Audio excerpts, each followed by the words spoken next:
Good morning students, welcome back to school from home. Yes students, in this video we will read our chapter number 9 of class 8th SST. 8th class SST का आज हम chapter number 19 पढ़ेंगे. Chapter name is natural disasters, earthquakes. और कौन कौन सी है natural disasters? Earthquakes, cyclones and flood. आज हम इस चैप्टर में नेचुरल डिजास्टर्स के बारे में पढ़ेंगे कि what are the natural disasters, वो क्या होती हैं और कैसे वो जो नेचुरल डिजास्टर्स हैं वो होती कैसे हैं. और some natural disasters, about some natural disaster we will discuss in this chapter, earthquake, cyclones and flood. Yes, now let's start the chapter. From time to time we came to know about people in distress due to flood and other results in some parts of the country. Parts of the country that entirely rely on rainwater for irrigating the crops face acute shortage of food grains due to insufficient rain. High intensity cyclonic winds can utterly destroy the entire population living on seaside. Earthquakes can kill thousands of people and make them homeless. All these are examples of disasters that can occur in any part of the country at any time. All these create calamities for the affected people. Yes. From time to time हम लोगों को पता लगता रहता है, क्या पता लगता है कि जो नेचुरल डिजास्टर्स होती है इनके ऊपर जो है ये मैनमेड नहीं होती है, नेचुरल होती है, प्राकृतिक आपदाएं.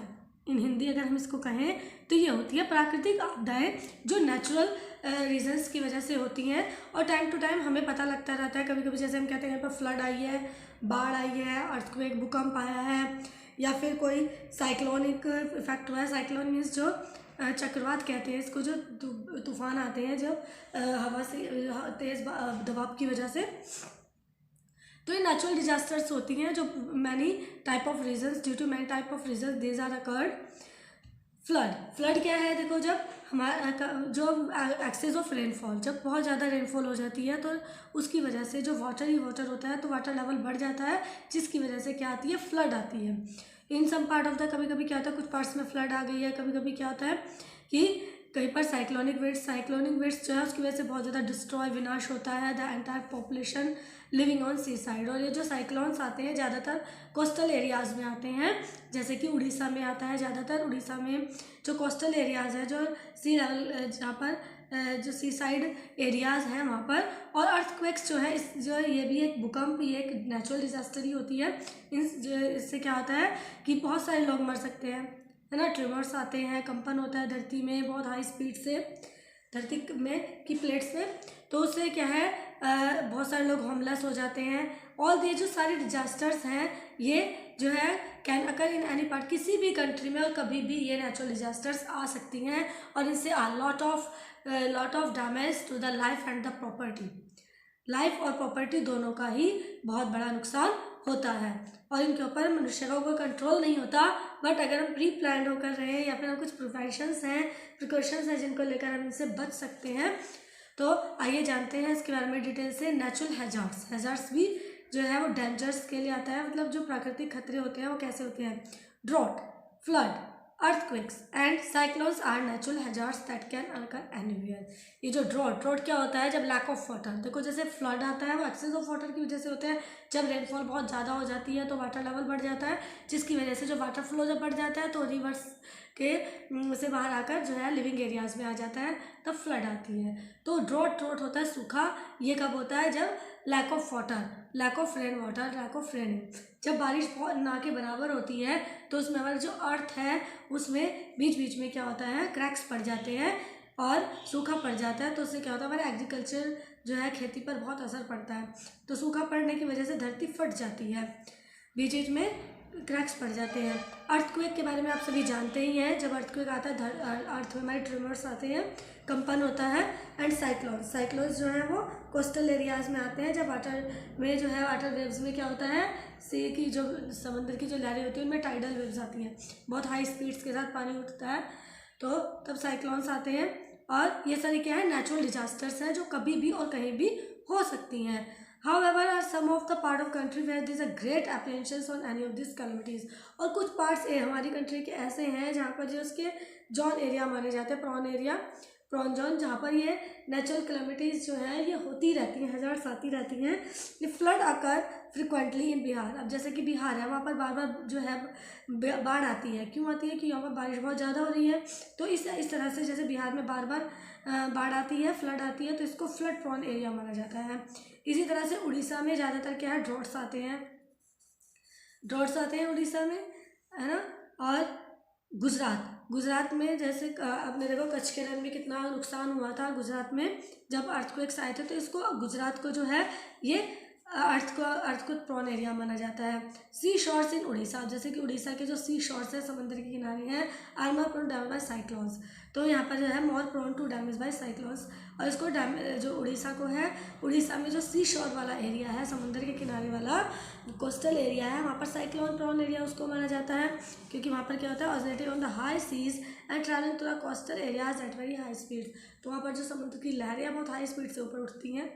The coastal regions are suppose to be more vulnerable to damage by cyclones.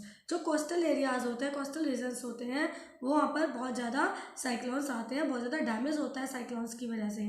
By studying the social and natural factors, we can predict the extent of human misery that may be caused due to natural disasters. अब study के बाद जो social और natural factors जब हम पढ़ते हैं, तो पढ़ने के बाद, स्टडी करने के बाद हम ये बता सकते हैं, जैसे कि अर्थक्वेक आने वाला है तो वहाँ पर जो है सिस्मोग्राफ होता है, सिस्मोग्राफी कहते हैं इसको, जो इसके लिए स्टडी होती है, अर्थक्वेक के बारे में जानते हैं हम। तो इस स्टडी के थ्रू हमें पता लगाया जा सकता है कि हमारी अर्थ में कब भूकंप आने वाला है, मीन्स प्रेडिक्शंस मिल जाते हैं। तो स्टडी करके हम पता लगा सकते हैं।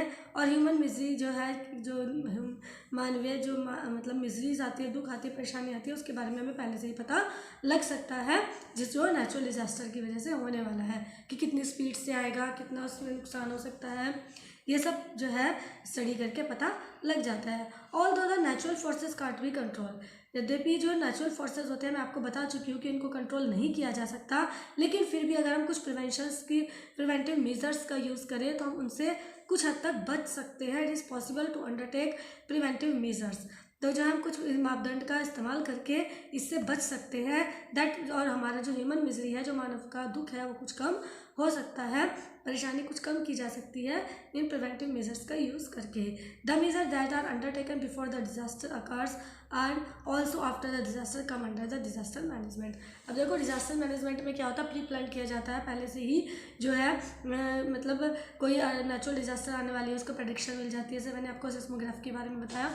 तो इस तरह से क्या है, पहले से प्रिवेंटिव मेजर्स का यूज़ करके उनसे बच सकते हैं, और इससे हमारे जो लाइफ और प्रॉपर्टी को जो डैमेज होने वाला होता है वो कम हो सकता है, उससे बचा जा सकता है।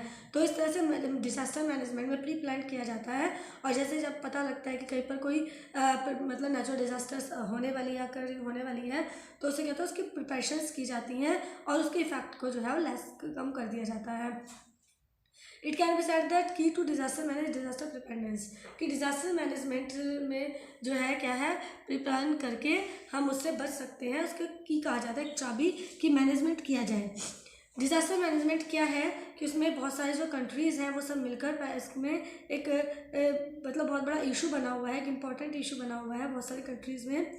India is a prone to number of natural hazards due to its geographical structure. जो यहाँ का जो जोग्राफिकल स्ट्रक्चर है उसकी वजह से यहाँ पर जो है ज़्यादातर हैज़ार्ड्स होती रहती हैं, जो है डेंजर्स आते रहते हैं। वो क्योंकि क्या है, पॉपुलेशन बहुत ज़्यादा है। विद द इंक्रीमेंट और पॉपुलेशन ज़्यादा होने की वजह से क्या होता है कि the land that was once available for the rivers for flowing during the rainy season has become inhabited. अब क्या हुआ कि जहाँ पर पहले रिवर थी और रिवर में वाटर फ्लो हो रहा था, अब क्या है, रिवर्स को काट कर वहाँ पर क्या है हैबिटेट एरिया बना दिया गया, मतलब वहाँ पर जो है रेजिडेंस कर दिया गया है, नहरों को काट दिया जाता है, नदियों को काट दिया जाता है। This shrinking space for the river flow causes flood. अब जैसे रिवर के आसपास वाला एरिया है, वहाँ पर जो है लोकेशन है, तो लोग रहते हैं, तो क्या होता है कि वहाँ पर ज़्यादातर फ्लड आती है, बाढ़ आती है, जिसकी वजह से लाइफ और प्रॉपर्टी दोनों को लॉस होता है। ठीक है ना। And rain and cyclones are determined by geography. और जो रेन आती है, बारिश होती है, साइक्लोन्स आते हैं, ये भी हमारे जो है ज्योग्राफिकल स्ट्रक्चर की वजह से ही होता है। अभी आपको बताया कि जो साइक्लोन्स आते हैं वो कोस्टल एरियाज में आते हैं, जैसे कि अभी बताया उड़ीसा का जो सीशोर एरिया है वहाँ पर ज़्यादातर साइक्लोन्स आते रहते हैं, इसलिए उसको साइक्लोन प्रोन एरिया के नाम से भी जाना जाता है। बिहार में फ्लड आती रहती है, तो बिहार में जो नदी है उसकी वजह से तो उसको फ्लड प्रोन एरिया के नाम से जाना जाता है। तो ये सारा क्या है, ज्योग्राफिकल स्ट्रक्चर है, मीन्स भौगोलिक अवस्था जैसी जहाँ की है उसी के अकॉर्डिंग जो है वहाँ पर इस तरह से नेचुरल हैजार्ड्स होते रहते हैं। अब हम जब क्या होता है, देखो डिजास्टर मैनेजमेंट में क्या होता है, प्री प्लान किया जाता है। तो उससे क्या होता है कि जब पता लगने वाला होता है कि इस एरिया में कोई नेचुरल डिजास्टर होने वाला है, तो उस एरिया को, जैसे अब आपको पता है कि इंडिया में जो है एग्रीकल्चर कंट्री है हमारा, तो वहाँ पर एनिमल्स भी होते हैं, है ना। तो सब लोग अपने एनिमल्स के साथ रहते हैं, एनिमल्स पालते हैं, पेट एज अ पेट सबके पास होते ही हैं। तो पहले से ही उस एरिया को खाली करा दिया जाए, evacuated much before the rising water submerge the villages, इससे पहले कि जो फ्लड आने वाली है, बाढ़ आने वाली है, इससे पहले कि वो पानी सारा विलेजेस में आकर मिल जाएगा, अपने उनके जो रिहायशी एरिया में आकर आ जाए वाटर, उससे पहले ही क्या है कि जो people along with their cattle, उनके जानवरों के साथ, उनके पशुओं के साथ वो एरिया बिल्कुल खाली कर दिया जाए और उनको कहीं पर जो है जो फ्लड रिलीफ जो एरियाज़ हैं वहाँ पर रखा जाए, जो गवर्नमेंट की तरफ से प्रोवाइड किए जाते हैं। और जो फूड ग्रेन है अगर उसको जो है जो डिस्ट्रीब्यूट कर दिया जाए तेज़ी से, जो फ्लड अफेक्टेड पीपल हैं उनके पास वो जो फूड ग्रेन्स है सबको सप्लाई कर दिया जाए, तो उससे क्या होगा कि एक तो उनकी ज़रूरतें भी पूरी हो जाएंगी और जो नुकसान होता है फूड ग्रेन्स का वो भी होने से बच जाएगा। And there would be no case of death due to the malnutrition and starvation, फिर भूख और कुपोषण से किसी की मृत्यु भी नहीं होगी। Natural hazards can't be control away, but being prepared for them can play an important role in reducing misery that may make the hazard a disaster. अब क्या होता है, तो नेचुरल डिजास्टर जो हैजार्ड्स आते हैं, जो नेचुरल हैजार्ड्स होते हैं, प्राकृतिक खतरे होते हैं, उन्हें जो है कंट्रोल नहीं किया जा सकता हमेशा, लेकिन अगर हम कभी कभी प्री प्लान करते हैं, प्रिपरेशन करते हैं, तो उससे जो है बचा जा सकता है, उनके दुख को कुछ रिड्यूस किया जा सकता है, कम किया जा सकता है। और फिर क्या होता है, नेचुरल हैजार्ड्स जो छोटा मोटा खतरा होता है वो डिजास्टर बन जाती है, बहुत बड़ी आपदा बन जाती है अगर उसके लिए प्रिपेयर नहीं किया जाता। अब सम कॉमन डिजास्टर्स, आइए कुछ कॉमन डिजास्टर्स के बारे में हम पढ़ते हैं। फर्स्ट ऑफ ऑल अर्थक्वेक, सबसे पहले हम किसके बारे में पढ़ेंगे, अर्थक्वेक के बारे में पढ़ेंगे। अब अर्थक्वेक भूकंप क्या होता है, देखो आपने खुद आप लोग ने फील किया होगा कि कभी कभी क्या होता है कि अर्थ हमारी हिलने लगती है ना। तो छोटे मोटे ट्यूमर्स आते हैं जिसकी वजह से कोई बड़ा लॉस नहीं होता, लेकिन कभी कभी क्या होता है, जो हमारी अर्थ है अंडरग्राउंड अर्थ, उसमें टेक्टोनिक प्लेट्स होती हैं जो मतलब कॉन्टिन्यूसली जो है वो मूव करती रहती हैं, उसमें मूवमेंट होती रहती है। तो टेक्टोनिक प्लेट्स जो हैं वो 3 प्लेट्स होती हैं, वो जो है मूव करती रहती हैं, एक के बाद एक, ऊपर नीचे ऐसे राउंड शेप में वो घूमती रहती हैं। तो कभी कभी क्या होता है, जब वो प्लेट्स जो होती हैं वो ऐसी प्लेट्स नहीं है जैसे प्लेट्स आप घर में यूज़ करते हैं, वो आयरन मेटल की होती हैं और बहुत ही हैवी होती हैं, मेटालिक होती हैं, वो मेटल की बनी होती हैं और बहुत ही हैवी होती हैं। और जब वो आपस में वो जब रोटेट करती हैं, घूमती हैं, तो कभी कभी क्या होता है कि जो वो प्लेट्स हैं वो आपस में घूमते घूमते एक दूसरे से आकर टकरा जाती हैं। तो जब वो कोलाइड्स होता है उनके बीच में टकरा जाती हैं वो, तो टकराने के बाद में जब वो एक प्लेट दूसरे प्लेट से अपने आप को हटाती है ना, जब वो टकराती हैं और जब टकराने के बाद में वो एक दूसरे से अलग होती हैं, तो वो इतनी तेज़ ट्रेमर्स आते हैं कि पूरी जो हमारी अर्थ है वो कांपने लग जाती है, उसमें ट्रेमर्स आते हैं जिसको हम कहते हैं अर्थक्वेक। क्या कहते हैं, अर्थक्वेक। तो इस तरह से भूकंप आता है। The large plates of land, जो लार्ज प्लेट्स हैं लैंड की, float over the ocean of molten rocks at time collide. वो क्या है, जो समंदर है उसके अर्थ के नीचे, समंदर जो होता है वो भी तो अर्थ के ऊपर ही है, तो वो भी उसमें बहती रहती हैं। ओवर द मोल्टन रॉक्स, जो चट्टानें होती हैं एट टाइम्स कभी कभी, और उसमें कंपन आता है। कोलाइड मतलब टकराती हैं, तो उससे अर्थ को कहा है the earth is composed of this plates, earth जो है इन्हीं प्लेट्स से बनी हुई है।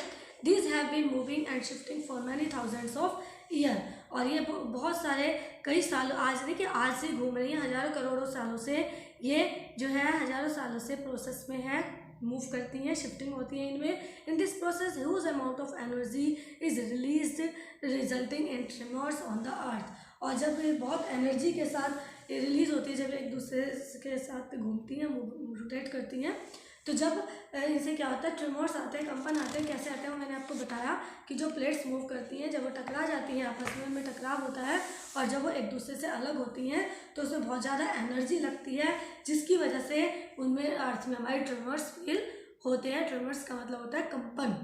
Earthquakes also take place in ocean. अब देखो जो ओशियन, समंदर होते हैं, सागर होते हैं, महासागर होते हैं, उनमें भी अर्थक्वेक आता है। In this case huge waves, उसमें अर्थक्वेक कैसे आता है, जब लहरें जो होती हैं वो समंदर में बहुत तेज़ी के साथ बहती हैं, उनमें टाइडल वेव्स जो होती हैं, ज्वार भाटे आते हैं, तो क्या होता है वो जो वेव्स होती है इससे सुनामी लहरें भी आती हैं, तो वो 8000 किलोमीटर पर आवर 1 घंटे में वो इतनी स्पीड से चलती है, तो उससे क्या होता है अर्थ जो है ओशन में भी भूकंप आता है। Places on earth that are located along floods are more prone to earthquakes. Faults are plane. अब देखो कभी कभी क्या होता है, धरती में कुछ दोष होता है। दोष कैसा होता है, कई बार कहीं से अर्थ जो है उसमें रॉक्स, चट्टानें टूटी फूटी होती हैं, है ना, और वो जो है and have moved in some directions comparatively to the other. जब वो चट्टानें एक दूसरे से प्लेस से दूसरे प्लेस से मूव करती हैं तब ऐसा होता है। Where such places are densely populated, का जहाँ पर डेंसली पॉपुलेटेड मतलब घनी जनसंख्या होती है, वहाँ पर ज़्यादा नुकसान होता है ह्यूमन जो है लाइफ का और प्रॉपर्टी का। टेक प्लेस इन केस, और इस तरह से भूकंप में another term used for this earthquake prone areas is seismic zone. Seismic zone क्या होता है, कुछ एरियाज है जैसे वहाँ पर ज्वालामुखी वगैरह होते हैं, ज्वालामुखी विस्फोट होता है, तो कुछ एरियाज ऐसे हैं जहाँ पर भूकंप आते ही रहते हैं। If a dam is built in seismic, अगर सिस्मिक एरिया जो होता है जहाँ पर भूकंप आते हैं वहाँ पर कोई डैम बना दिया जाता है, बांध बना दिया जाता है, तो it can be real disaster. तो वास्तविकता में वहाँ पर डिजास्टर होती है, वास्तविक डिजास्टर होती है in case of volcanic eruption. जब वहाँ पर क्या होता है, जब सिस्मिक एरिया है जहाँ पर वोल्केनिक इरप्शन होता रहता है, ज्वालामुखी विस्फोट होता रहता है, उस एरिया में अगर डैम बना दिया जाता है तो वहाँ पर जो है क्या होता है, वोल्केनिक इरप्शन के टाइम पर जो है नेचुरल डिजास्टर आती है, जैसे कि अर्थक्वेक। अब ड्रॉट के बारे में पढ़ेंगे। ड्रॉट क्या होता है, मैं आपको बता चुकी हूँ कि ड्रॉट में क्या होता है, drought take place where an area does not get sufficient rainfall. जब किसी, मैंने आपको बताया था लैक ऑफ रेन वाटर की वजह से होता है, तो उसमें हमारी अर्थक्वेक पर जो है क्रैक्स पड़ने शुरू हो जाते हैं, just like shown in the picture. ये देखो वाटर की वजह से अर्थ जो है वो बीच से फट गई या क्रैक्स पड़ गए हैं इसमें, तो क्या होता है कि क्रॉप फेलियर, यहाँ पर फिर क्रॉप फेलियर हो जाता है, फसल ही नहीं होती है, food shortage of food grains, उसकी वजह से क्या होता है, अनाज की भी कमी हो जाती है। अ ड्रॉट में turn into a disaster where the people are already very poor. और एक सूखा मैनी टर्न, सूखे बहुत इनटू अ डिजास्टर। अब सूखे की वजह से एक आपदा आ जाती है, जब लोग गरीब होते हैं, इतने गरीब होते हैं कि उनके एरिया में तो फसल उगाई नहीं जा रही और उनके पास इतना पैसा भी नहीं होता कि अदर एरिया से जो है महंगी चीज़ जो है फूड ग्रेन्स कॉस्टली हो जाते हैं, महंगे हो जाते हैं, और वो इतने कैपेबल भी नहीं होते कि उसको जो है कहीं से अरेंज कर सकें और खा सकें। तो इस तरह से जो पुअर लोग होते हैं उनके लिए एक आपदा बन जाती है ये। Drought cause calamity not only by the way of shortage of food grains but also scarcity of portable water for humans and the cattles. इसकी वजह से फूड ग्रेन्स ही नहीं, पीने के पानी की भी कमी हो जाती है। अब कैटल है या हमारे ह्यूमन बींग्स हैं, उनको पानी भी पीने के लिए नहीं मिल पाता है। Excess use of ground water and deforestation. अब ये जो ड्रॉट्स हैं वो आते क्यों हैं, जब हम बहुत सारा पानी का यूज़ कर लेते हैं, ग्राउंड वाटर जो हम अर्थ से निकलता है, या फिर डिफॉरेस्टेशन का मतलब जैसे हम अपनी अर्थ के साथ छेड़छाड़ करते हैं, खुदाई करते हैं, है ना, तो इससे क्या होता है, जब हम जो है हमारी जो अर्थ है उसकी जो डिग्रेड हो जाती है वो, तो उससे ड्रॉट होता है। It is unfortunate that during 10-5 year plans we have not been able to fight. अभी हमारे 10-5 ईयर्स ड्यूरिंग जो है योजनाएं बनाई जाती हैं, पंचवर्षीय योजनाएं, जिसमें मतलब इनसे बचने के लिए जो प्रिकॉशंस के मतलब प्लान किए जाते हैं, तो उसकी वजह से भी हम जो है आज भी इस ड्रॉट कैलेमिटी से बच नहीं पाए हैं, उसके काबिल नहीं बन पाए हैं कि हम उससे बच सकें। और preparing some states at a regular frequency और दिस कीप ऑन अपेयरिंग, और जो कुछ एरियाज़ में लगातार ये ड्रॉट के जो हैं केसेस सामने आते रहते हैं। फ्लड। अब देखो फ्लड क्या होता है, excess of water. Uncertainty of monsoon leads to flood. जब मॉनसून की अनसर्टेनिटी होती है, अनिश्चितता होती है, मतलब कि लगातार बारिश होती रहती है और तो उससे क्या होता है, rain water excess of water level बढ़ जाता है, जिसकी वजह से फ्लड आती है, बाढ़ आती है। Human contribute to the misery caused by flood by encroaching upon land that the river needs for flowing and expansion during the rainy season. Ganga and Brahmaputra rivers cause maximum flood damage, but floods in India are not confined to Ganga Brahmaputra rivers only. देखो flood की वजह से क्या होता है, बहुत सारा नुकसान होता है और लोग कंट्रीब्यूट भी करते हैं, जैसे जो फ्लड अफेक्टेड पीपल होते हैं उनको हेल्प करने के लिए। और क्या होता है, गंगा और ब्रह्मपुत्र नदियां हैं जिनकी में ज़्यादातर फ्लड आती है, बाढ़ आती है, लेकिन सिर्फ गंगा और ब्रह्मपुत्र नदियां ही नहीं है जिनकी वजह से आती है, और भी बहुत सारी रिवर्स हैं। और इनमें जो है अनसर्टेनिटी ऑफ मानसून की वजह से, जब अनसर्टेनिटी होती है, अनिश्चितता होती है मानसून की बारिश की, रेनफॉल की, जिसकी वजह से फ्लड आती है। साइक्लोन, अब साइक्लोन के बारे में पढ़ेंगे। Difference in temperature leading to difference in pressure. अब अलग अलग एरिया में अलग अलग टेम्परेचर होता है, सभी को पता है, और इसकी वजह से क्या है, जो हमारा प्रेशर है, वायु दाब जो होता है वो भी बढ़ जाता है। And sea gives birth to cyclones, और जिसकी वजह से समंदर में जो है साइक्लोन्स आते हैं, चक्रवात आते हैं, स्टॉर्म्स आते हैं, तूफानी। The high speed tidal waves, जब बहुत तेज़ स्पीड से जो ज्वार भाटा आता है, टाइडल वेव्स जो होती हैं, ज्वारीय लहरें होती हैं, उसकी वजह से फ्लड भी आती है इन द कोस्टल एरियाज में। Even concrete buildings are often, यहाँ तक कि जो सीमेंट और कंक्रीट की जो बिल्डिंग्स बनी होती हैं, इस तूफान की वजह से वो भी डिस्ट्रॉय हो जाती हैं, नष्ट हो जाती हैं। और किसकी हैवी रेनफॉल होता है जब coastal areas of Orissa are most prone to cyclones, और उड़ीसा में इस तरह के साइक्लोन्स आते रहते हैं। ठीक है, तो अब हमने पढ़ा इन सब के बारे में। अब इसका जो रिमेनिंग पार्ट है उसके बारे में हम नेक्स्ट चैप्टर में नेक्स्ट वीडियो में डिस्कस करेंगे। टिल देन मिलते हैं in the next video. Till then bye bye, take care, stay home, stay safe students.